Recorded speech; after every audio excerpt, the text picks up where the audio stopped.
Salve, muito boa noite. Nós estamos aqui no Frente a Frente, hoje com André Morrison. Ele é presidente da Associação Nacional dos Peritos Criminais Federais do Brasil. É um técnico, é um profissional da área de investigação, e a polícia hoje, ela tem que ir mais para o lado da inteligência mesmo. André, a polícia hoje, ela tem que ser inteligente, é uma exigência, né? Acabou aquele policial Rambo de antigamente? Sim, acabou. A polícia hoje, ela trabalha com inteligência, ela trabalha com dados e elementos coletados. E aí vem a importância do trabalho do perito, né? Que complementa o sistema de inteligência, né? Que complementa o sistema de investigação, né? Eu posso dizer que nós temos aí a investigação que é o sentido percebido por todos, né? Que eu poderia definir aqui como uma investigação policial e a investigação pericial. São duas coisas que correm paralelamente? E se encontram em algum momento? São duas investigações que têm que correr paralelamente, mas que se complementam, né? Por que elas têm que correr paralelamente e não podem ir juntas? É um paralelo junto. Por que não poderia o perito estar correndo junto com a investigação? Porque a nossa própria legislação, o nosso próprio legislador, ele já percebeu que precisa ter um distanciamento mínimo entre quem faz a investigação e quem produz a prova material, né? Com vistas à isenção dessa produção da prova material, né? O trabalho, qual seria o trabalho do perito? Para que nosso espectador entenda bem, o perito é o profissional, né, que tem por objetivo analisar os elementos que são encontrados numa cena de crime, né, ou estão relacionados a ele. Né? Esses elementos nós definimos de vestígios. Então, é um profissional que procura identificar numa cena do crime todos os vestígios ali presentes e ver quais são os vestígios que têm relação com o ato delituoso e aqueles vestígios que não têm relação e descarta porque não tem uma relação direta com o fato. Esses vestígios, eu poderia dizer assim que eles relatam o que aconteceu ali, né? Os vestígios falam, efetivamente eles falam. E o perito é um profissional que consegue entender, ele conversa com o vestígio, né? Então o vestígio, que está presente na cena do crime, ele viu o fato acontecer, ele sabe como aconteceu aquele fato. E o perito falando nessa mesma língua, ele recolhendo todos os vestígios, conversando com todos os vestígios, ele, amparado pela ciência, ele pode relatar como foi a dinâmica daquele fato. Os vestígios viram quem foi o autor do crime. O perito, analisando aqueles vestígios, ele tem o potencial de dizer quem foi o autor do crime. E os vestígios sabem quem são as pessoas também que estiveram na cena do crime, mas que não têm culpa. Então, o perito, conversando com esses vestígios, consegue inocentar indivíduos também. E também no caso, quando a investigação quer, às vezes tem uns investigadores, não, acho que o fulano é culpado, eu vou levar isso aqui para a culpa dele. Mas a prova técnica diz que não. É por isso que há aí uma separação, ou vice-versa, quer inocentar? Olha a importância, podemos chamar tudo de investigação, mas olha a importância da análise pericial num caso desse. Porque o policial que está ali com sua tese investigativa, naquela linha investigativa, né, ele está baseado em elementos testemunhais, em alguns elementos documentais, mas ele precisa definir uma linha investigativa para que ele procure saber se efetivamente é aquilo que aconteceu, né? O perito, ele complementa essa investigação fazendo análise dos elementos materiais. E pela essa análise dos elementos materiais, ele vai dizer para o investigador o seguinte, quando ele encaminhar o laudo pericial, ele vai dizer o seguinte, olha, essa linha investigativa que está sendo traçada hoje, ela não está coerente com a interpretação desses vestígios. E aí o policial vai falar, opa, não, e reflete de todos os elementos que ele tem elementos testemunhais, tem outros elementos documentais, né? Junta com essa prova material que a perícia encaminhou e fala, realmente, eu acho que nós estamos indo para um caminho equivocado. Né? Eu acho que o caminho correto é esta outra linha. E aí o investigador consegue aprumar, né, a sua investigação e chegar aos verdadeiros culpados. Pois é. Essa história aí que o senhor está dizendo aí, vem uma frase antiga, né? O corpo fala, mas só que mudou também o tipo de crime, né? Hoje os crimes cibernéticos também deixam essas testemunhas e esses rastros que o senhor está dizendo, né? Deixam. Então não há como, mesmo um crime de longe, no computador, há como chegar aos culpados. Não, os crimes também realizados por computadores, os crimes digitais, também deixam rastros. E o Brasil está preparado nessa área? Eu garanto que o Brasil está preparado para combater esses crimes. Quando o senhor falava dessa coisa dos vestígios e da prova testemunhal, me veio na cabeça que as delações premiadas da Lava Jato, o que os políticos acusados e apresentados aí como suspeitos de participar desse esquema, dizem que não, mas é a palavra dele contra mim, ele está mentindo. Como é que é isso? É uma delação premiada, a pessoa vai lá, fala, aí não tem prova, não tem prova.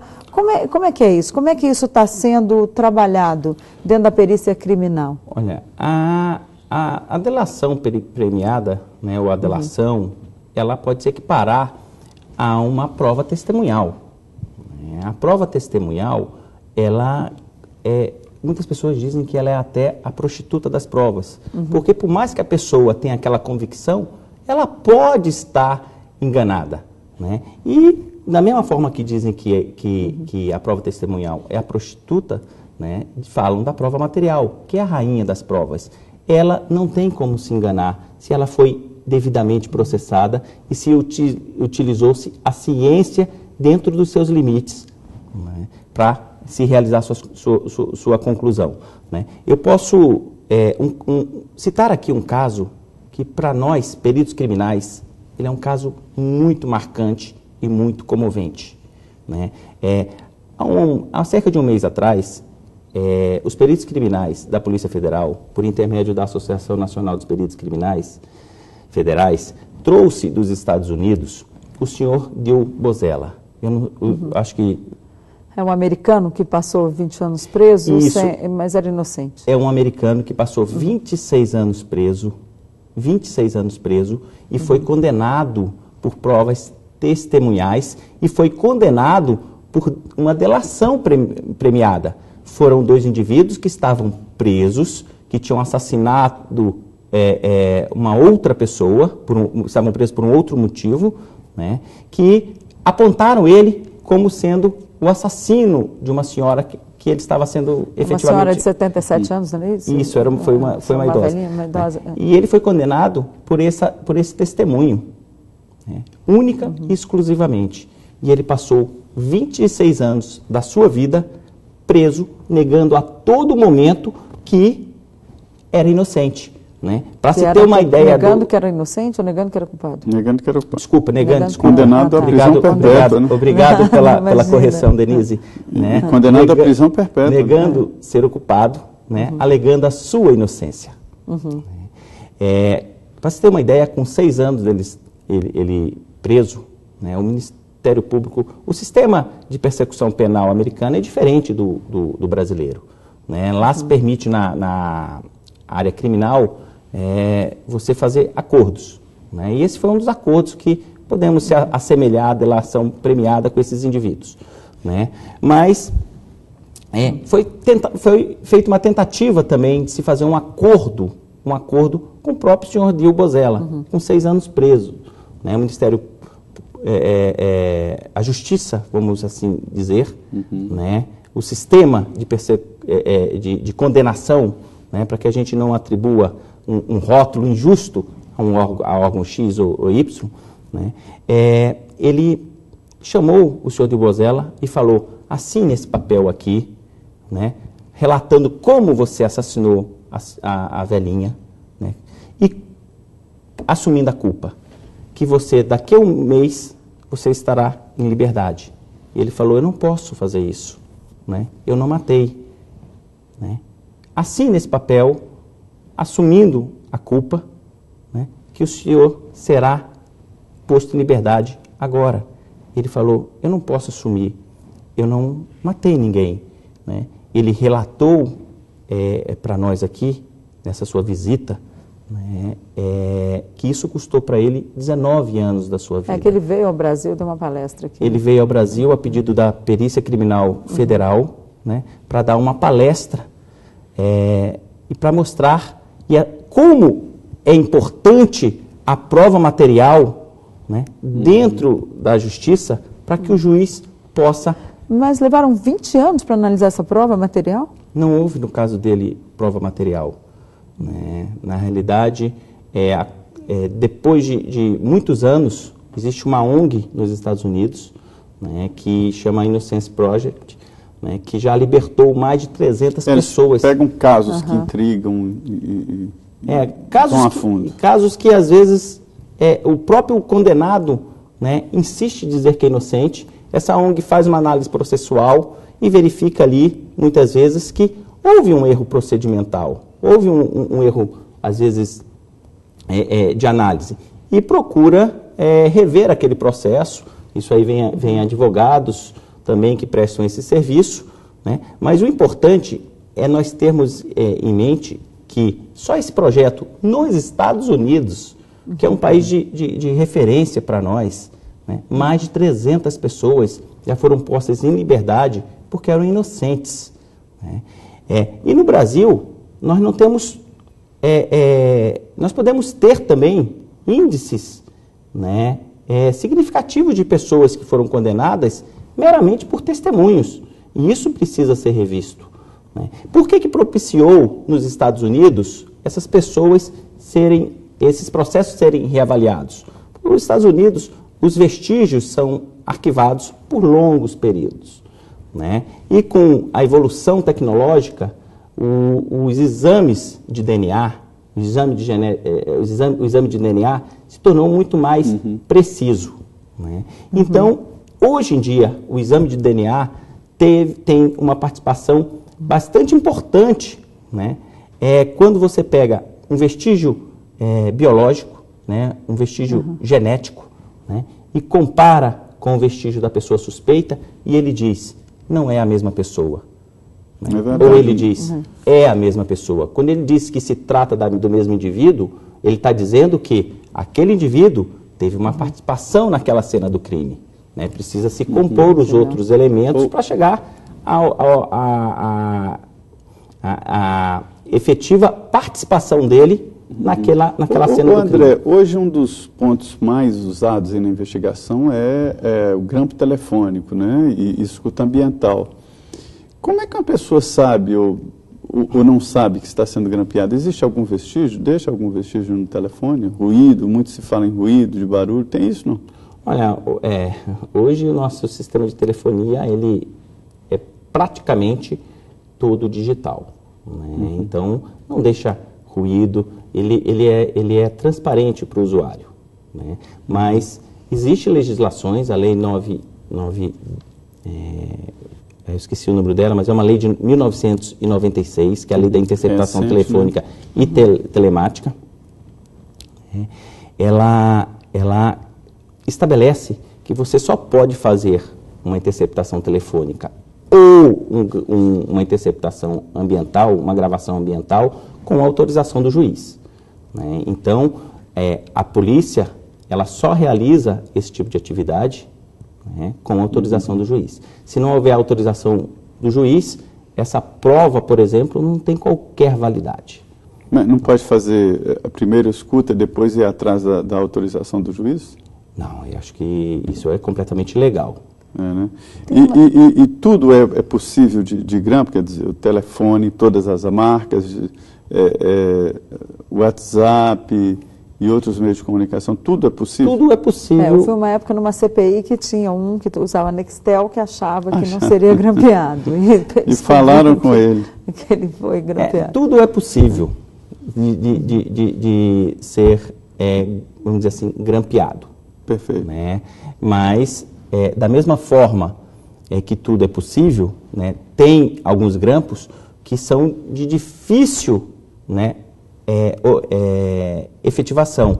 Por quê? Porque a polícia, muitas vezes, para efetuar determinados grampos em determinados sistemas, ela precisa ter, algumas vezes, acesso ao equipamento do suspeito. Não tem um acesso físico, tem um acesso físico.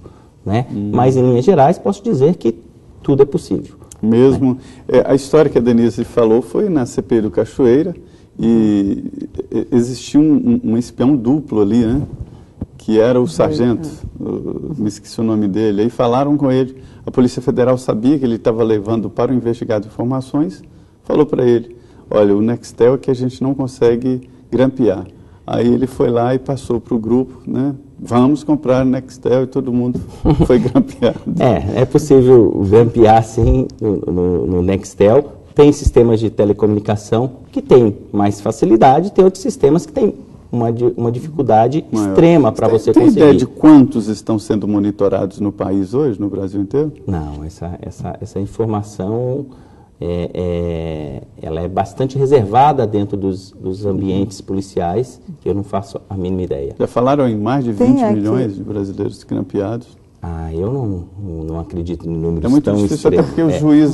Apesar de eu falar que tudo é possível, eu vivo tranquilo, né? Eu vivo tranquilo, porque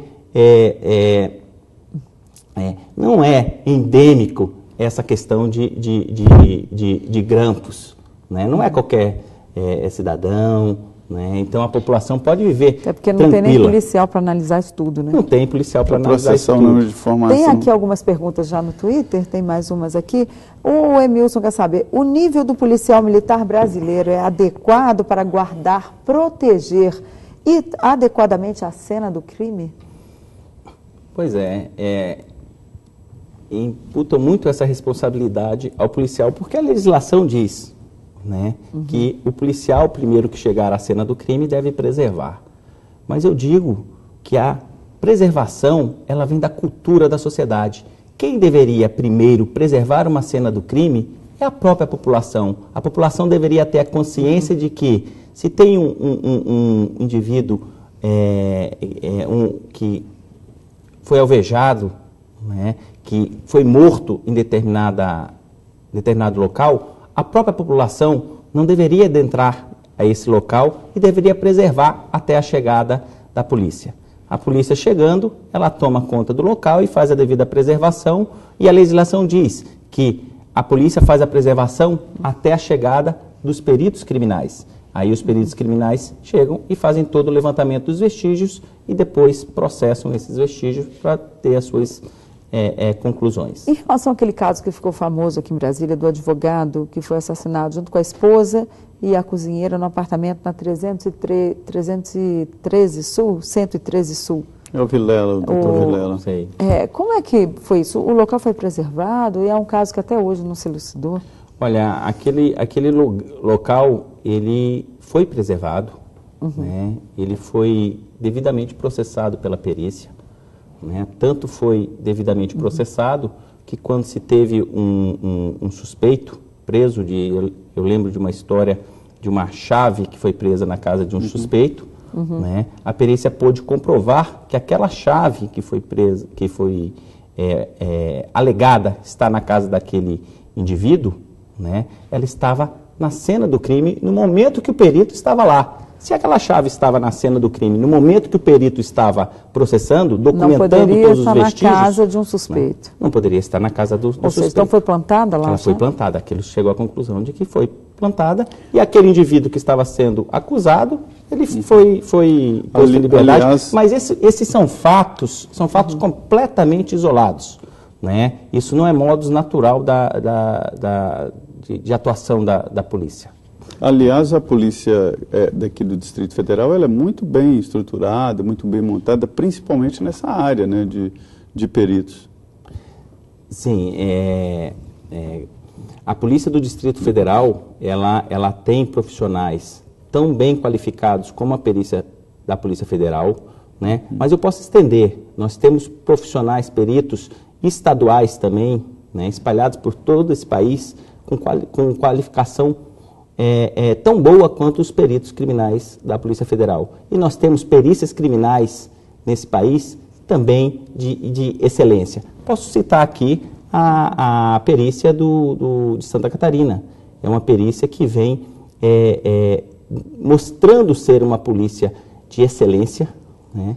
E a evolução dela se deve justamente em virtude uma evolução mais vertiginosa, em virtude da desvinculação do órgão pericial da Polícia Civil. É o assunto de uma emenda à Constituição que os senhores defendem, né? Que é exatamente essa desvinculação. Por que os senhores defendem essa desvinculação? Olha, nós peritos criminais, né, defendemos essa proposta de emenda à Constituição, que é a mera desvinculação das perícias criminais das polícias civis e federal, né, não para atender o perito criminal, né, mas para atender a sociedade, né. Porque são recomendações internacionais. A ONU recomenda há mais de uma década que as perícias criminais estejam desvinculadas dos órgãos policiais. E assim no mundo todo já não? Olha, não há um modelo padrão no mundo todo, né? Mas nós verificamos que as perícias que são desvinculadas, né, como a Holanda, elas têm uma excelência maior. Mas qual o objetivo dessa desvinculação aqui no Brasil? O objetivo dessa desvinculação... Não é questão salarial só, não? Não é questão salarial, né? Ela não traz qualquer impacto financeiro para o governo, né?